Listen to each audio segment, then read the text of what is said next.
You're listening to the Midlife Edit. Think of this as your remix for midlife strength, mindset, and living unapologetically. I'm Jen, your host, and together we're making this chapter not just good, but a damn good chapter. This is the Midlife Edit. Okay, let's start here because yet another thing that I feel like needs to be said out loud. If you want to reinvent yourself in the new year, do it. If you want to do it again by the spring, do it again. And if by the end of next year, your life looks completely different than it does right now, good, because that's not failure, friends. That's responsiveness. Welcome back to the Midlife Edit. As always, I'm your host, Jen Weinstein, and today is part one of Midlife is the era of reinvention, and we're not doing it quietly, right? So, I want to talk about what 2026 is going to look like, okay? And we're going to do it like I always do it on this podcast, just talking about midlife and how it affects us. Because midlife isn't the chapter where we finally settle down and quiet ourselves. It's that chapter where we as women, we realize maybe for the first time that we don't actually have to stay the same.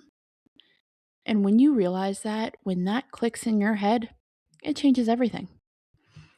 Because for most of our lives, we were rewarded for being consistent and dependable and agreeable, for doing things like not rocking the boat, right? For making things work even when they didn't work for us. So we want to take that approach in midlife where, this stops fitting. This isn't what we're doing anymore. Because what was the old story? Well, it was the story that was sold as the idea that by a certain age, life would just figure itself out, right? You'd be good to go. And look, we've all thought it. I mean, I am 42 years old. For some reason, I keep wanting to say I'm 43. I don't know why. I promise I'm not trying to wish my life away, but in my head, I'm 43. But anyway, I'm 42 years old, right? And if I would look back when I was 10, even 15, even 20 years old, I'd be like, oh, okay, well, in your 40s, you've got it all figured out. Your career's handled and your body is where it needs to be, and your relationships are stable and your goals are chosen. Well, we all know that's bullshit, right? What no one tells you, though, is that midlife brings new information. Your body changes. Hi, perimenopause. Your energy shifts. Again, hello, perimenopause. And your tolerance for nonsense drops fast. So fast.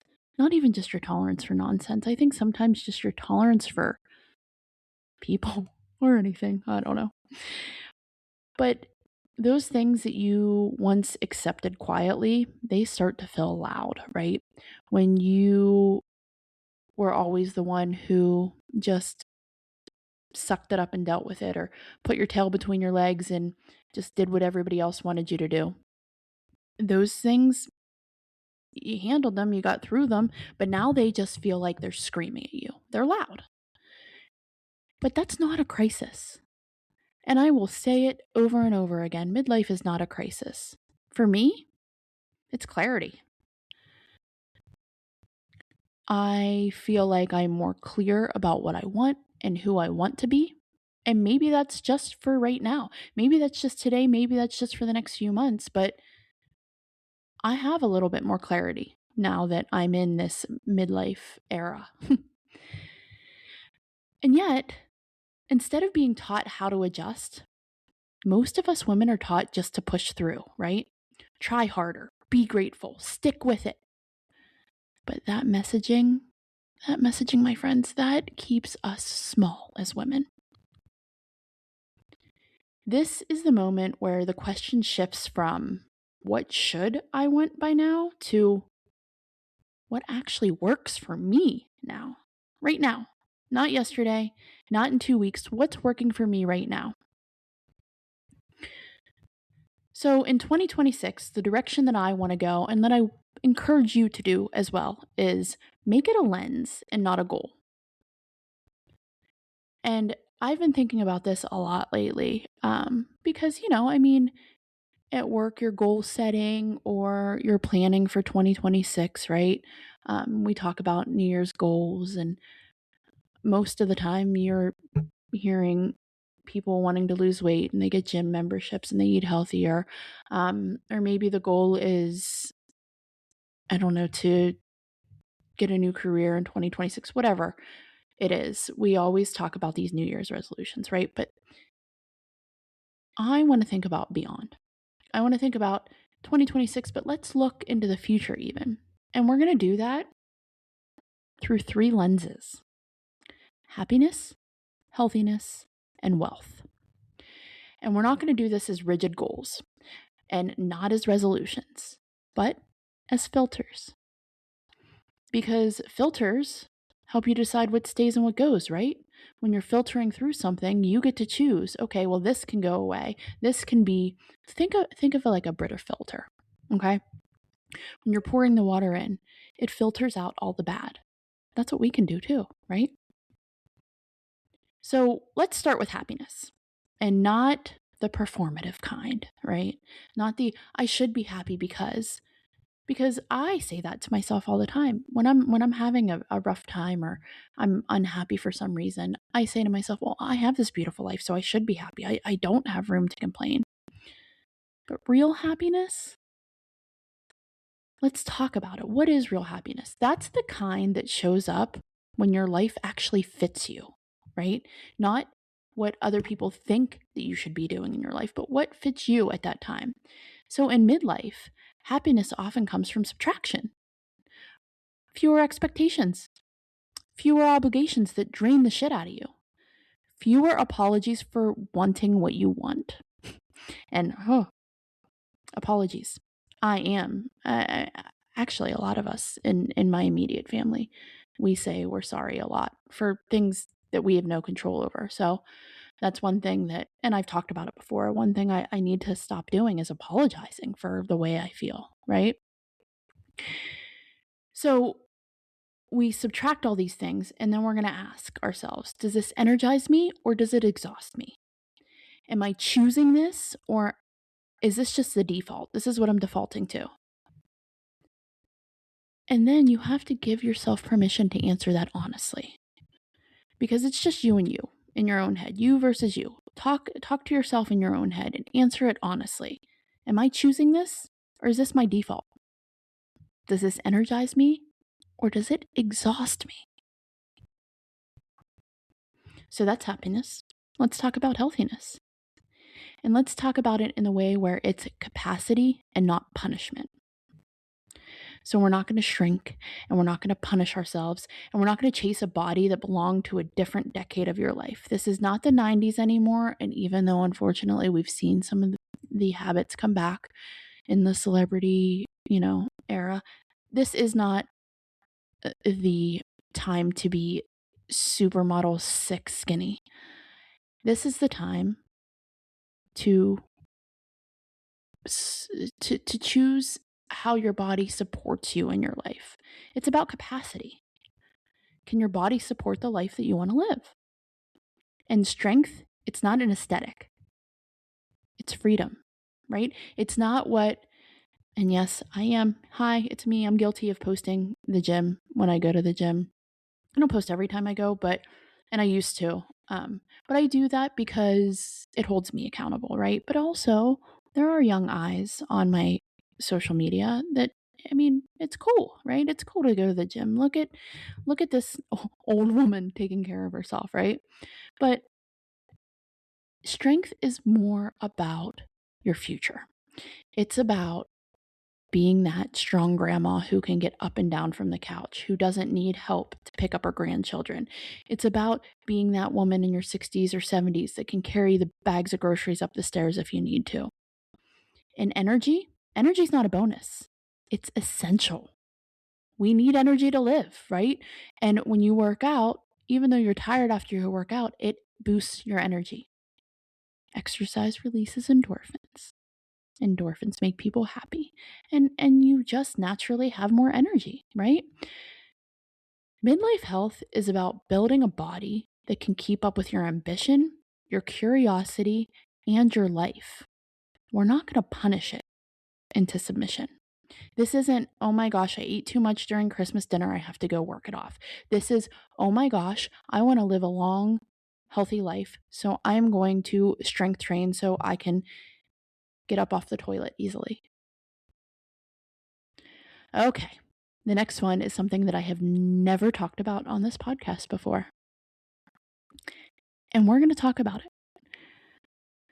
I want to slow down and stay with the topic of wealth for a minute because, again, I've never talked about it on here, and this one matters because women were never really taught to talk about money openly.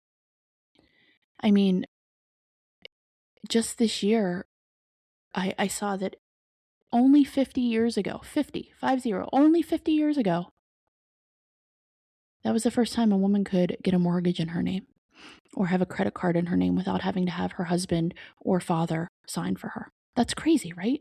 So for a long time, it was seen as impolite or ungrateful or greedy or simply not our job to talk about money. And we weren't encouraged to build wealth. We were encouraged to marry it or manage it or stretch it or be thankful for whatever showed up. Even now, the messaging is subtle but constant. We're praised for being low maintenance or not asking for too much or making things work no matter what or just holding everything together. But we're rarely praised for wanting support, stability, or options. That silence around money didn't make women better. It made us quieter. And guess what, friends? Quiet women don't get many choices. So, let's redefine wealth for midlife women. And when I talk about wealth, I'm not talking about flashy lifestyles or hustle culture. I'm not talking about super yachts and champagne, $3,000 bottles of champagne and red bottoms, right? I'm talking about not feeling trapped or not feeling behind or not feeling like in one unexpected moment, it could knock everything over. It could just ruin life. Wealth, to me and to most women, is being able to say, I don't have to stay in this. I have room to breathe. I get to choose. And midlife is often the first time for women to realize how powerful that kind of wealth actually is. Because again, many of us have spent decades putting other people first, supporting families, supporting partners, supporting careers, often at the expense of our own security, energy, or earning potential. Wanting more now isn't selfish, you guys. It's logical. And it's not about catching up, it's about finally being included in the conversation. I will not lie to you. Money and the topic of money and the conversation of money has always been very uncomfortable for me. I never learned how to properly manage money. I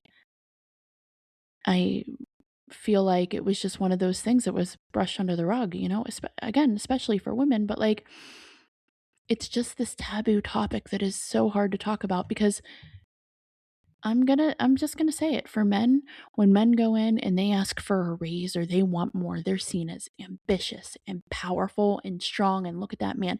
But when a woman does it, she's ungrateful or I can't believe she's asking for that or, you know, it it's taboo. I mean, that's the only way I can really describe it. And it's still just talking about it right now. And I'm not looking at anybody, I'm looking at my microphone, but it's making me uncomfortable. And I want to get past that. And I want you to get past that. And we're going to do that together. And this is why happiness, healthiness, and wealth all belong together. Because when women feel supported, financially, physically, and emotionally, they make braver choices. They leave a life that doesn't fit them, or they invest in their bodies, or they take creative risks, or they stop shrinking their lives just to survive them. Wealth creates choice, and choices create freedom. And we've talked about careers before, right? And for the longest time, our, our mindset was you go to school and you graduate and you either go right into the workforce, or you go to college and go right into the workforce and you work that job for the next 30 years and that's it. That's your life. And in 2025, going into 2026, that is not true anymore. You can start over at any point in time that you want. You can find a career or a purpose that makes you happy, that you enjoy. You don't have to be stuck. So let's talk about the big word of resolution and why it fails us. Here's where most of these New Year plans fall apart. Okay, when you're talking about resolutions, you're doing it for the whole year, right? So you assume that you'll be the same person in January that you are in June. Come on, guys, we know better as midlife women, right? I mean, I talk about it all the time, how many times I change my mind or I reinvent myself. Our lives are layered, and our responsibilities shift, and our energy fluctuates, and our desires evolve. Rigid goals don't fail because women lack discipline. They fail because they weren't built for real life.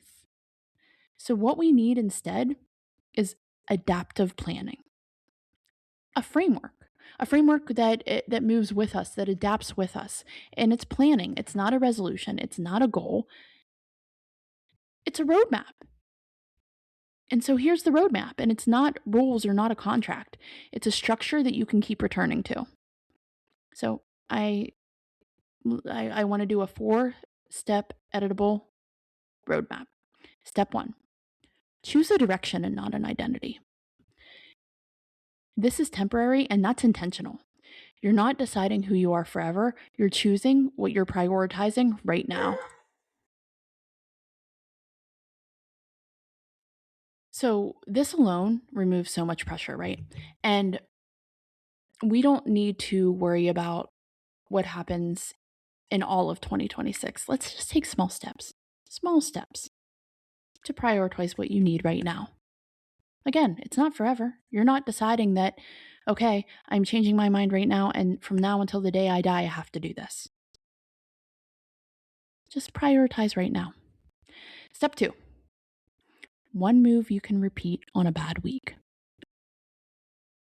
If it only works when life is perfect, it's not going to last. So things like small, repeatable actions, they can build self-trust. And self-trust is everything in midlife. We need to be able to trust ourselves and to trust our decisions and trust our questions about our decisions and trust who we are. Step 3, check in instead of quitting. Instead of stopping, you edit. You ask yourself what needs adjusting, what feels heavy, and what still feels good. Because editing isn't failure, it's refinement. This isn't a crisis, it's an edit. And we're going to refine ourselves in this amazing time of midlife.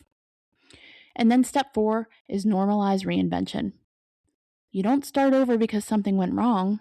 You start over because you grew. You either grew into something or grew out of something. And that deserves celebration. You moved on from something that wasn't fitting you anymore. It's not shameful. Let's celebrate it.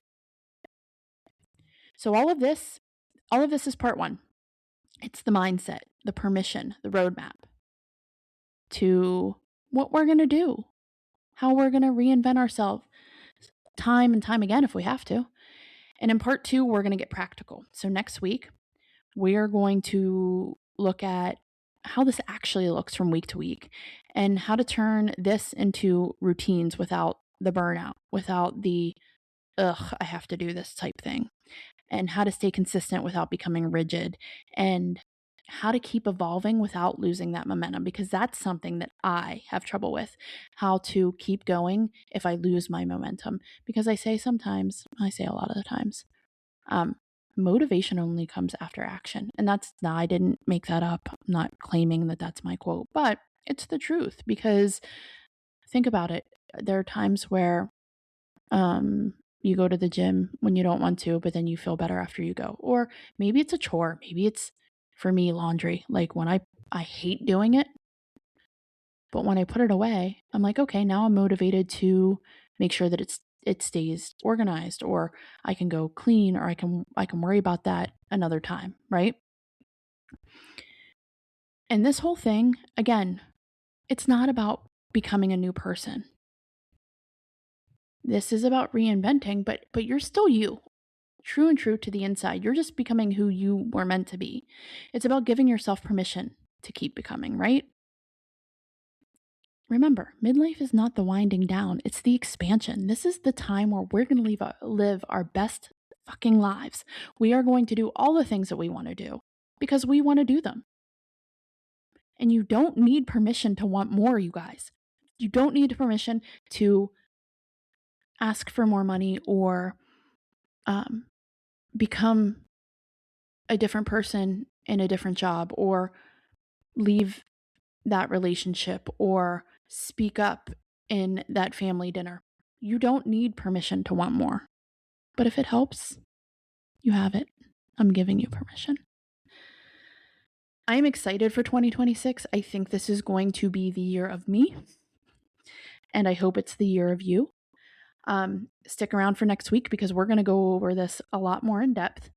I am recording this the day before it comes out because, hey, I'm a procrastinator. But also, it is December 22nd. So if you had just celebrated Hanukkah, I hope that it was a great Hanukkah. And if you are getting ready for Christmas, I hope you and your family have a great Christmas holiday. I love this time of year.